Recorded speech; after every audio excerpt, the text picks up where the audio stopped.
खबर शामिल करते हैं। इमरान हुसैन बिरोची फटक सिटी इलाका अटक बायतक की मशहूर समाजी शख्सियत मलिक फरजंद अली खान मरून के साहबजादे मलिक बासत अली ऑफ सकाबाद की शादी खाना आबादी पूरी धूमधाम और शान शौकत से हुई। वलीमा की पुरतकल्लुफ़ दावत उनके आबाई गाँव सकाबाद में मुनक्कद हुई, जिसमें मेंबर कौमी असम्बली और member judicial commission Sheikh Aftab Ahmed, साबिक सूबाई असम्बली मेंबर मलिक हमीद अकबर, साबिक़ वफाकी वज़ीर मलिक अमीन असलम,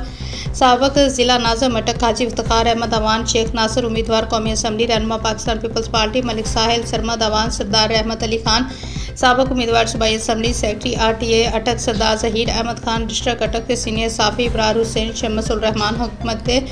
हिकमत अवान, SHO अटक खुर्द सफ्तर खान, लेबर इंस्पेक्टर मलिक एहसन अली खान, सरदार आरफ खान, नंबरदार मलिक अली शान भुट्टो, मलिक इमदाद अवान, मलिक मुदस्सिर इंचार्ज पुलिस चौकी बुरहान मलिक, मुबशर मलिक, रिफ़त हजात मलिक, खालिद बाहितर और इलाका के दीगर मुल्की सियासी समाजी शख्सियत ने बढ़ चढ़ कर शिरकत की और शादी की मुबारकबाद पेश की।